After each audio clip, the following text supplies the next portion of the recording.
Hi. Novation is refreshing its lineup of controllers for FL Studio. If these look familiar to you, it's because Novation also has very similar controllers for Ableton Live and other DAWs. But because FL Studio is quite different from the rest of the pack, these get different front panel labels to support its workflow and dedicated custom integrations. In this video, I'll take a look at what's new in the FLkey 2 MIDI controllers, what they can do, and pros and cons compared to the competition. Before I start, a quick disclosure, Novation sent me these keyboards. Other than that, no money changed hands, they have no say over the content of this video, and don't get to see it before it's published.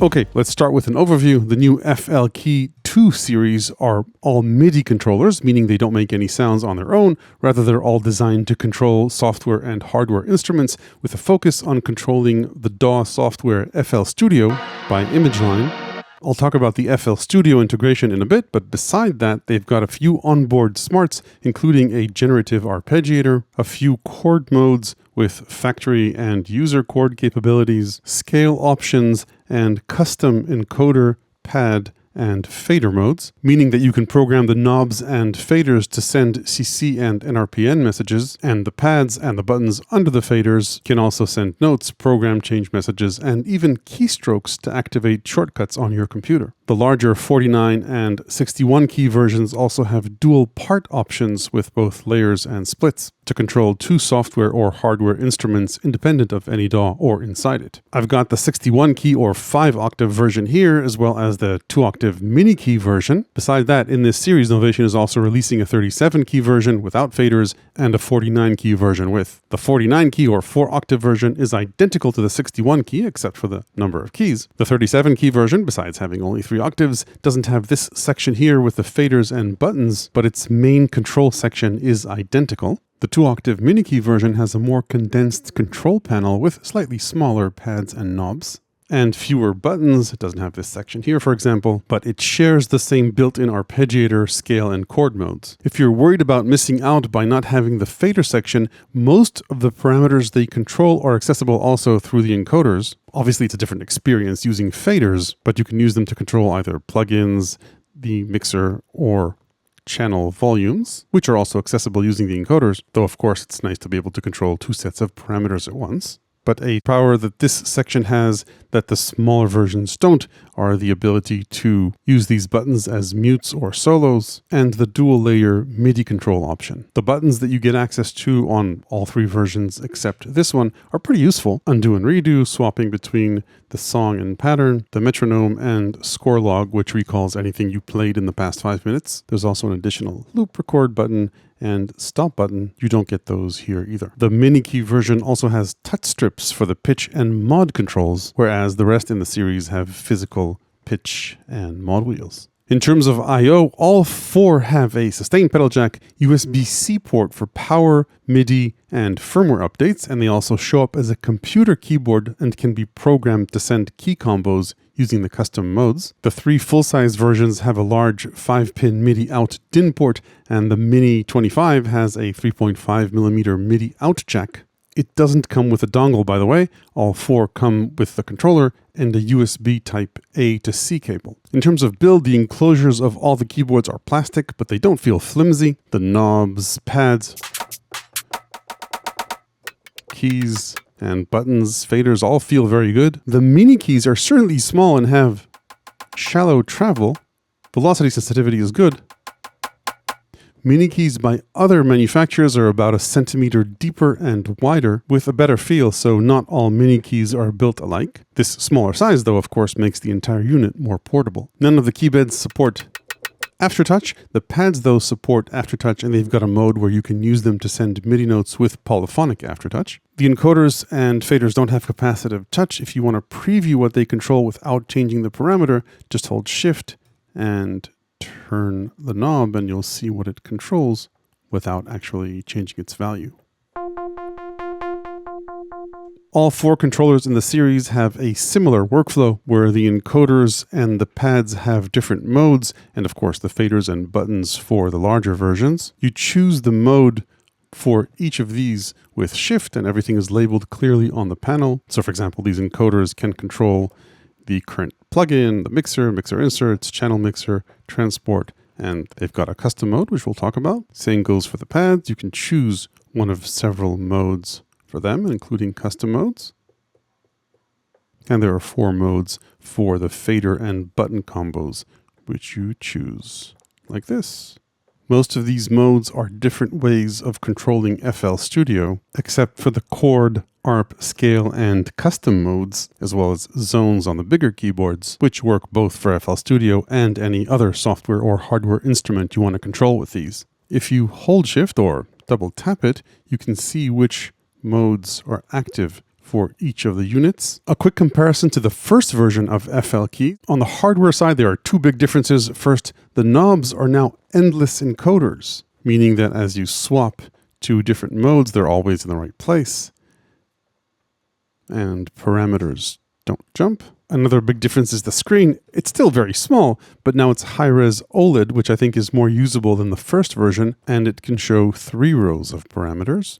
It's also in the center compared to the old FLkey. As long as you're going to have a small screen, you may as well have it closer to you. The FLkey version 2 also introduces quite a few firmware upgrade features, including the splits and layers for the bigger keybeds, more advanced chord modes, a roadmap for NKS support, as well as a better integration with FL Studio. The Mark I FLkeys also didn't have an arpeggiator, so that's a big plus for the Mark IIs. There is one important feature that's been removed from FLkey 2, and that's the note repeat function, although you can sort of kind of wing it with the arpeggiator as well as with the beat repeat parameter in the graph editor. I'll show you that later. That said, the arpeggiator doesn't work with the pads, which is definitely on my wish list so that we can use pressure to play note repeats. Okay, let's dive in a little bit deeper and take a look at how we use these controllers to control FL Studio. Let's start by taking a look at the different pad modes. The patterns pad mode lets you choose one of the available patterns in a project, and if you've got more than 16, you can page up and down.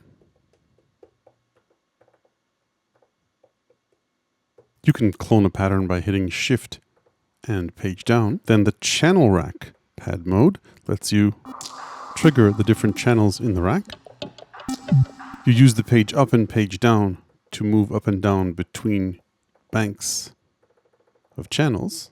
You can trigger any channel you like, and you can also use these buttons to go up and down between the channels. You can use this mode to finger drum the different channels in the rack, as opposed to kits in a channel, which we'll get to in a bit. You can also browse presets in channel rack mode by pressing these buttons. This works only for FL Studio plugins, unless you save a third-party plugin state as an FL Studio preset. And then finally, for channel rack mode, if you press an empty pad, you'll be able to use this encoder or these buttons to select a plugin to populate into that track.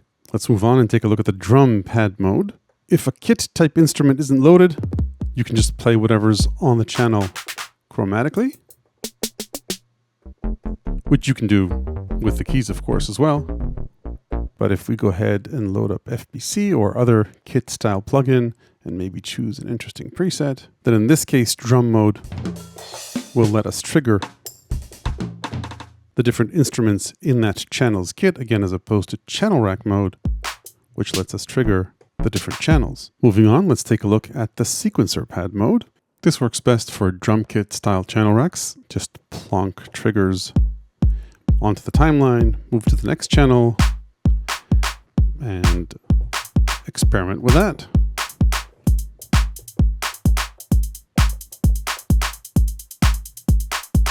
If your pattern is longer than 16 steps, you can just move to the next page, back and forth. I can, of course, extend this window, so we'll see what's going on. You could keep going on to more pages if you wanted. And this also gives you access to the graph editor. Simply choose the channel you want to edit.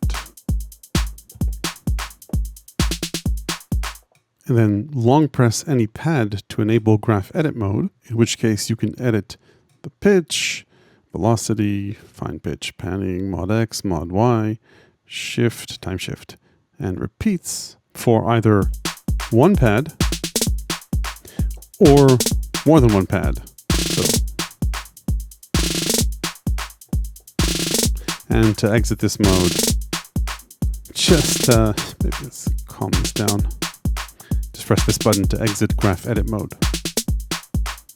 So those were the 4 pad modes that are related to FL Studio. The other pad modes work with FL Studio, but also with any other software or hardware plugin. First are the chord modes. So we've got a user chord pad mode. This starts out empty, but we can program our own chords by simply pressing a pad and playing a chord into it. And let's program one more. If you program a chord you don't like, you can delete it by pressing this. You can transpose the pads by semitones or octaves with shift. And you can have 16 of these. That's pretty much it for user chord mode. The next chord mode is chord map mode, which is shift and over here for the slim version because it doesn't have these buttons. Chord map gives you access to factory sets of chord banks. There are 40 of them, 40 banks of 8 chord sets. As hinted on the screen, these 4 encoders have additional functions. This will spread the chord, and this will strum it.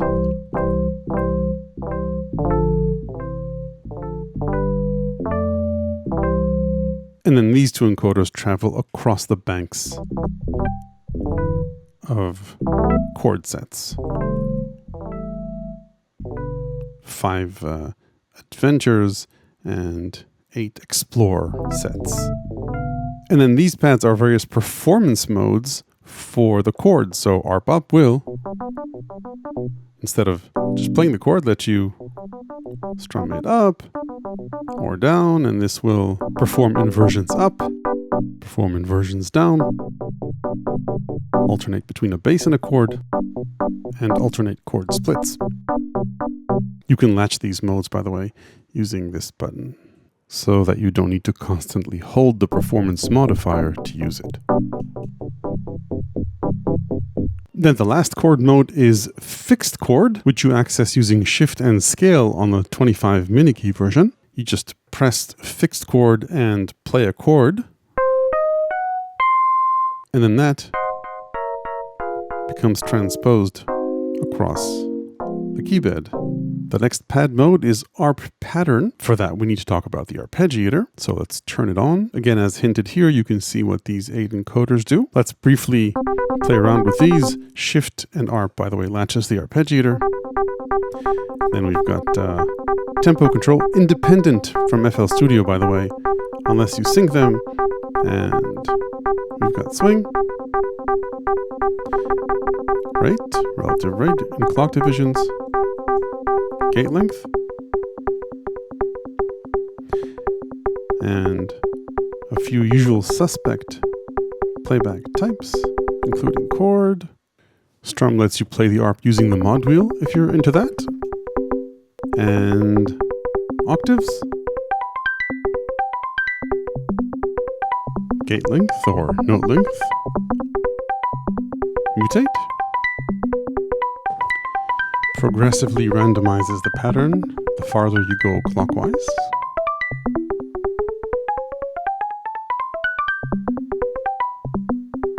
And rhythm introduces rests as the pattern plays back. So, with no rhythm applied, we've got this, and then we can select a few rhythms. And this is where our pattern comes in. So shift, our pattern. We've got that rhythm over here.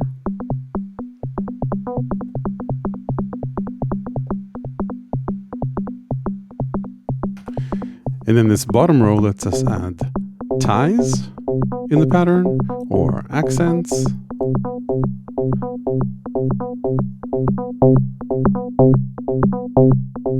or ratchets.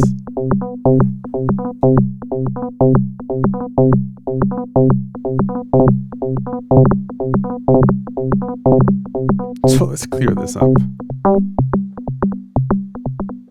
The ARP works the same way on the mini key version, except there's no dedicated ARP pattern pad button. You access the ARP pattern with a long press on the ARP button. So we've covered the different pad modes. Let's talk about the different encoder modes. The The first is plugin, as you may have guessed. This lets us control up to 8 plugin parameters. You can't change these, by the way, to my knowledge. They always control the same pre-selected plugin parameters for each plugin. If you move to a different channel, then conveniently, if you touch these, the synth will pop up. The next encoder mode is mixer mode. This lets you control the different levels in the mixer. And if you press over here, you can control panning in the mixer. The next pad mode is mixer inserts. For that, we need to have a few effects in our mixer. Let's just randomly load up a few. And we now get to control their mix, not their parameters. So that's on my wish list. And if you page down here one more step, you can control the EQ for this mixer chain. Moving on, we've got a channel mixer knob mode. This controls levels in the channel rack and panning in the channel rack as well. Moving on to transport mode. This lets us scrub through our playlist, zoom in and out. And many of these aren't used. Go through markers if we've got any in our project not used, and change the project tempo. We'll get to custom encoder modes in a bit. Let's move on to the faders and the buttons under the faders. We've got 9 faders and buttons. The leftmost fader always controls the master level. And then the rest of the faders can be in one of 4 modes. In plugin mode, they'll control the parameters of the plugin in the currently selected channel in the rack.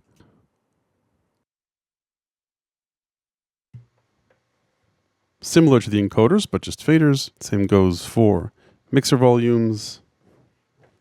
Again, we can do this here, but it's more fun over here. You can bank right and left, by the way, when you're controlling mixer levels. So that's how this works for other banks.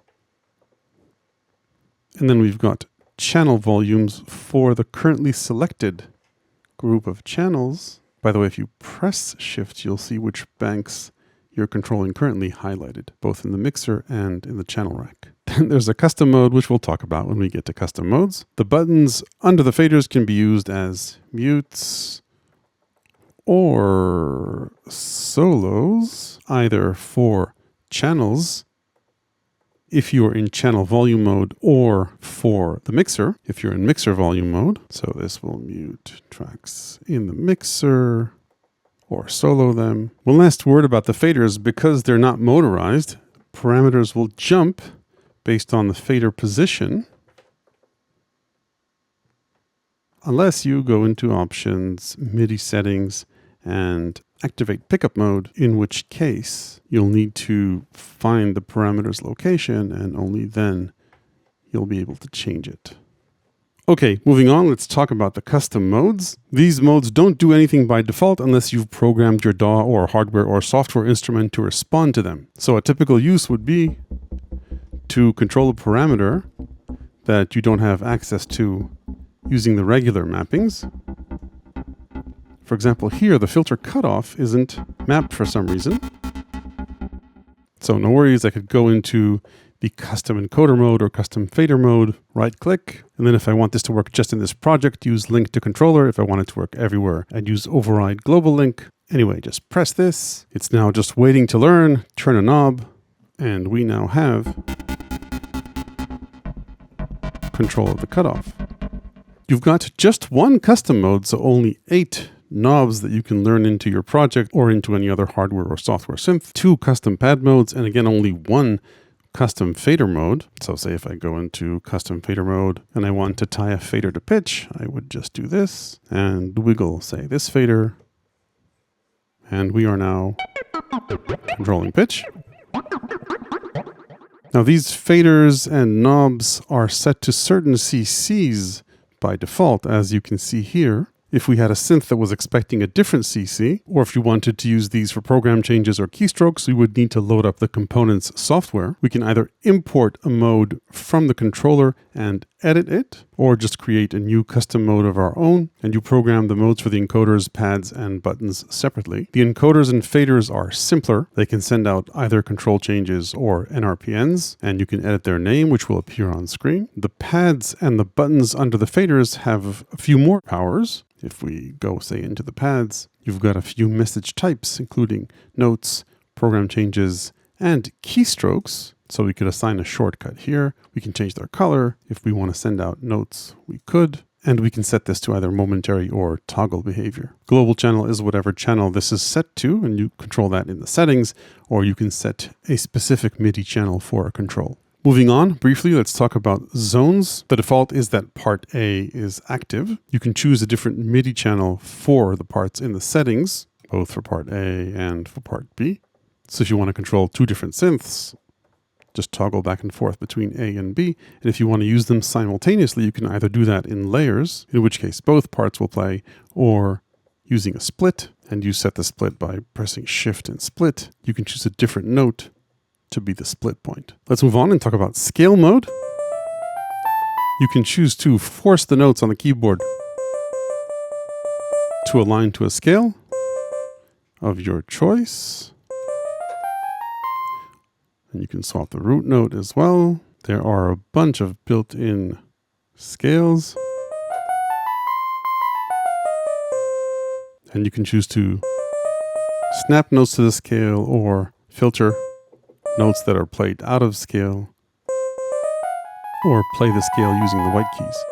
When you activate a scale, the ARP and chord modes all align to that scale. Finally, before we head out to the pros and cons, let's take a brief look at the settings. We already saw you can choose channels for parts A and B. You can send the chords on a separate channel, the drums on a separate channel, set velocity curves for the keys, for the pads, fixed velocity, ARP velocity, choose which part triggers the ARP. By the way, you can make choices using the pads as well. And choose the type of aftertouch for the pads, polyphonic, channel, or none. And there are a few other settings.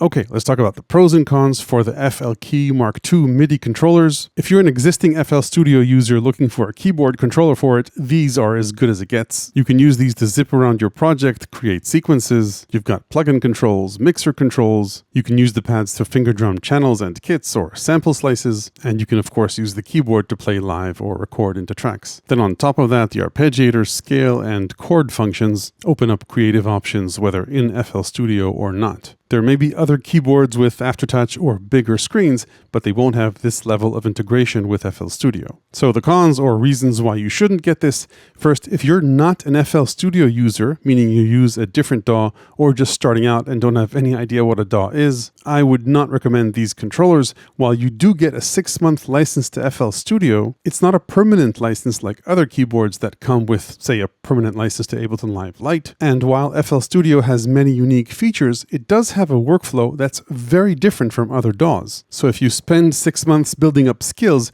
those may not be transferable to other environments. Also, if you're predominantly interested in sequencing, check out Akai's Fire, which lets you see the 16 steps of 4 channels at once, as opposed to 1 channel at a time in the sequencer here. Then other things to consider: the encoders here aren't touch sensitive, and you don't have screens next to each encoder. So if you're not sure about what an encoder does and you don't want to change anything, hold Shift to preview its parameter, compared to alternate controllers that may have screens or capacitive touch. Again, likely those other controllers won't have the deep integration into FL Studio though. Same goes for aftertouch. If it's important for you, the keys here don't have it. The pads have polyphonic aftertouch. Besides that, on the firmware side or feature wishlist side, it would be great to be able to control more than just 8 parameters per plugin, for example, like you can on the launch keys for Ableton. And it would be great if there were some way to auto-map third-party plugins. The FL community has a workaround for this, but it would be nice if mappings would just happen automatically. Another option is a proper NKS integration. If we get two-way communication with NKS plugins, that would be nice as well. Also, compared to the launch keys, the FL keys have significantly fewer custom modes. I don't know why Novation was so stingy here. I see room for at least a few more over here on the panel. That would certainly be appreciated. All that said, if FL Studio is your DAW, these controllers are the best game in town, and if you'd like plenty of multi-sampled analog synths to explore in your projects, you'll find those on my Patreon, where you'll also find my ever-expanding book of electronic music ideas, tips, and tricks. Hit like if this was useful, ring the YouTube bell below if you want to make sure you don't miss the next one. Thanks for watching.